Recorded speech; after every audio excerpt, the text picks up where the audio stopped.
Welcome back to another episode of Decoding Gym Rat Brocab Words. Part Tres. This is the third part of the series. What the flip? Let's just get right into it, huh? Today we will be discussing muscle groups, training anatomy, okay? And the reason why I want to talk about this is because we use a lot of words to refer to different muscles in the body. And I've noticed that a lot of my clients don't know what those muscles are.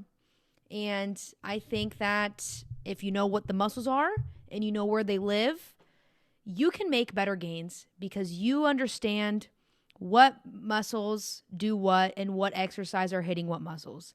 This series is definitely for my newbies, and it's perfect because what day is today? Today is January 12th. So it's still the beginning of the new year, and we get all this cool information.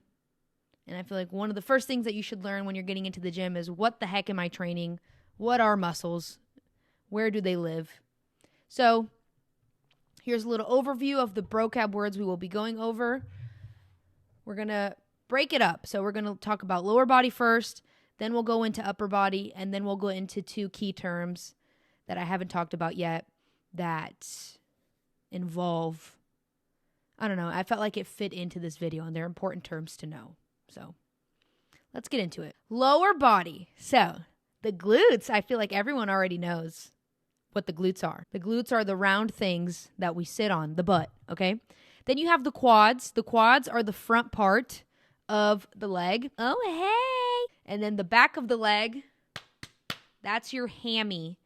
I don't know how you could remember it. When you are wearing jammies, you're lying on your back. So that's how you're going to remember that hammies is the back and quads in the front. When you're wearing jammies, you're lying on your back. And jammies rhymes with hammies. I hope that helps. Okay. And then your calves, obviously, I feel like everybody knows where their calves are. Right there. That's your calves. And don't look at mine. I don't train them. Some exercises that target your glutes include hip thrusts, seated abductions. Anytime that you do anything with a forward lean. So if you're like doing lunges, lean forward, you're going to feel more glutes. If you're squatting, lean forward, you're going to feel more glutes. So anything where your hips are super bent is where you're going to feel more glutes. If you're doing Bulgarian split squats, lean forward so you can feel more glutes. And then also kickbacks, cable kickbacks. These are exercises that target your glutes. I thought it would be important, right, to name some exercises too. Then you have your hammies. If you're trying to target your hammies, a lot of lower body movements will target hammies, but if you want to target them directly, you want to do some Romanian deadlifts, and you can do them with dumbbells, with barbells. You can do it with a cable machine. You can do it on a Smith machine. I like to do my RDLs on a Pit Shark machine. And you can do leg curls. Leg curls can be seated. You can do them lying down. So these are movements where you're targeting your hammies. And when you do these movements, you should feel it in that area that you're trying to target. And then some exercises that target your quads, leg extensions, squats, forward lunges, leg presses, and anything with lots of knee bending and a more upright chest. So like if you're squatting, if you're more upright, you're going to bias your quads. And if you're leaning forward more, you're going to bias your glutes. The greater you bend your knee, the more you're going to hit your quads. Oftentimes, I will elevate my heels because that helps me bend my knees, get my knees to go further past my toes. Or I'll wear heeled lifting shoes to help me bias my quads better and try to keep a nice upright chest, so less bend in the hips. Basically, everything that you do to feel it in your glutes, do the opposite to feel it in your quads. And then calves, really, you do calf raises. There's like seated and standing calf raise machines. Or you could do like hold on to something and do it with a dumbbell. Anything that involves you moving your ankle like this is how you're going to hit your calves. Okay, so that was lower body. Honestly, here's what you got to do. Pick one exercise from each category, one for glutes, one for quads, one for hammies, one for calves, and you got yourself a pretty cool, complete lower body day that hits the entire lower body. I think that's a great rule of thumb. Just do that, especially if you're just starting out. And then as you're getting like more specific with your training and you know how to train better, you can start branching out and learning how to make more specific training. Next, let's move on to upper body. Lats, biceps, chest, and triceps. Back and biceps go together. They work together. So remember that, because back and biceps, they both start with B. So this is your bicep right here, that top part of your arm. I'm going to take my shirt off for this. This is my bicep.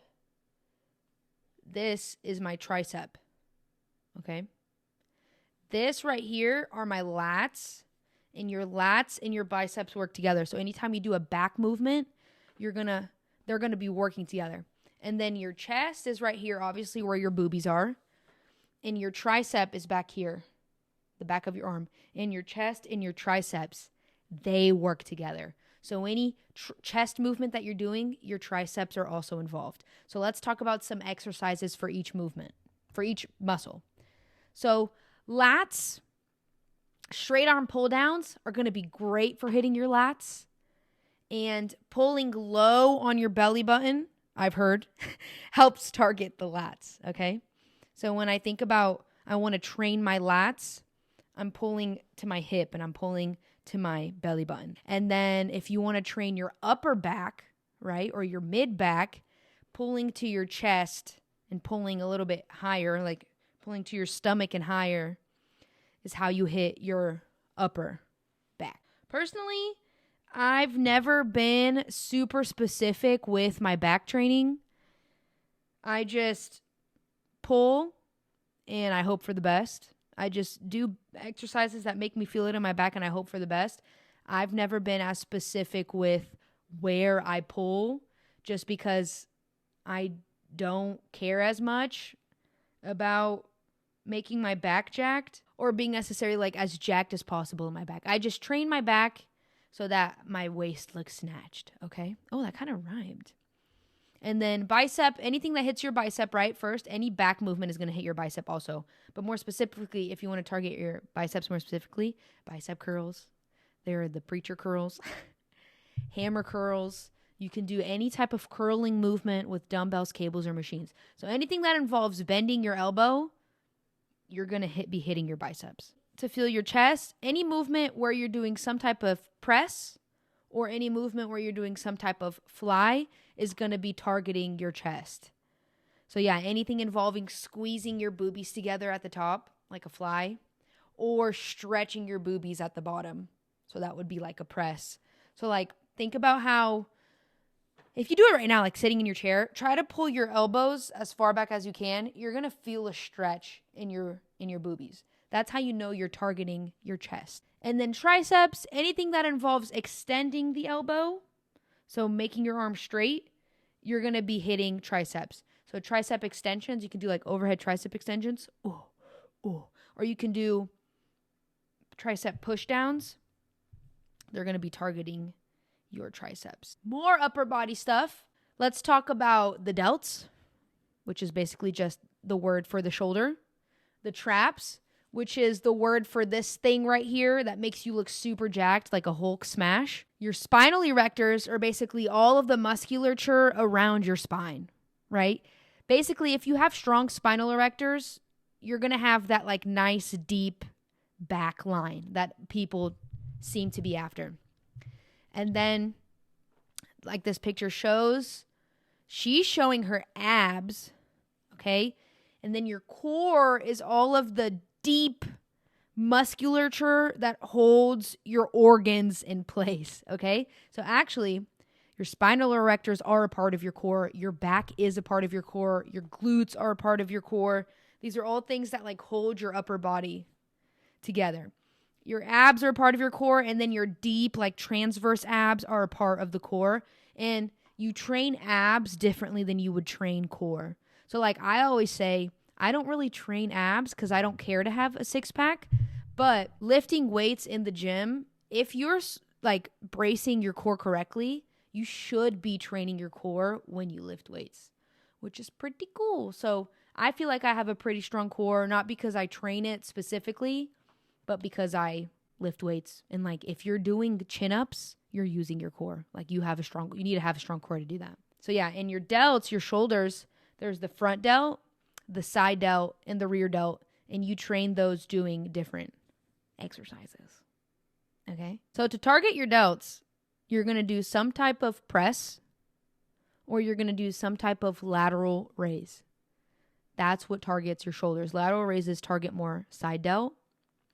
Shoulder presses target a little bit of side delt, but mostly front delt. And then you're going to want to do some type of rear delt fly, some type of face pull to hit your rear delt. Yeah, so those are the exercises that target shoulders. Exercises that target traps, shrugs. Anything where you have to shrug like this is hitting your traps. I don't train traps. I'm not even going to lie. I've never trained traps a day in my life, at least not directly. To train my spinal erectors, you know what I love? Bent over rows. I love deadlifts, Romanian deadlifts, anything that forces you to have to like squeeze your core and pull your lats in place and pull your lats down. That's going to train your spinal erector. Any type of back movement or any type of movement where you got to squeeze your core. And then you guys already know what trains your abs. Sit-ups train your abs. I think like Russian twists or whatever. Training your core, though, that's more like isometric holds. So like planks or like dead hangs or dead bugs or holding like a hollow hold where you just hold it in place. That kind of stuff trains your core. And then finally, the two terms that I want to talk about, mind to muscle. So basically the idea is that if you have better mind to muscle, you're going to better connect with your muscles. You're going to recruit those muscle fibers better, meaning that you're going to grow bigger muscles because you know how to connect with the muscle that you're trying to use. So having good mind to muscle, all it means is mentally connecting with the muscle. So if I know that I'm doing bicep curls, I'll like look at my bicep and I'll think about squeezing my bicep. I'll also even like maybe like touch the muscle that I want to feel it in, and I'll often slow down the movement so I can make sure that the correct muscle is doing the work. And there's even research studies that literally show people who use mind to muscle see better results in the gym. Final thing that we're going to cover is bracing your core. So like I was talking about before, if you know how to brace your core, you're going to be stronger in all your lifts. Not only are you going to be stronger in all your lifts, you're going to feel stronger and you're going to reduce the risk for injury because you know how to protect your spine as you're moving with load. So as you're moving heavy stuff with your spine, you know what I mean? So bracing, all it means is you're going to breathe in. So I like to put one hand on my chest and one hand in my belly. Then I'll breathe out. And then you breathe in into your belly and into your chest. And you're going to feel your belly and your chest inflate. And then you're going to squeeze.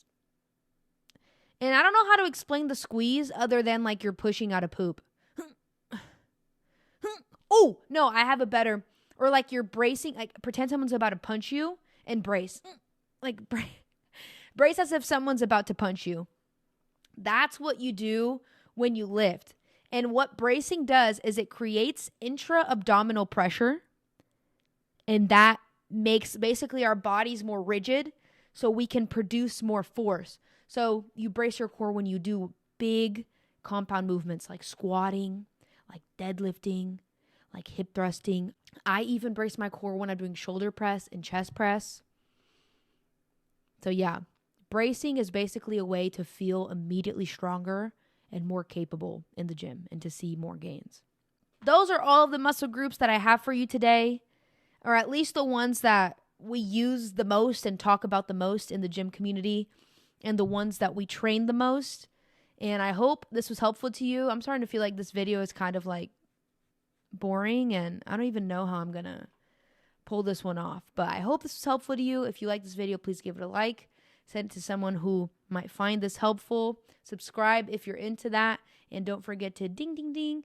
Click the little notification bell so you never miss another video from me again. Happy gains. Happy life.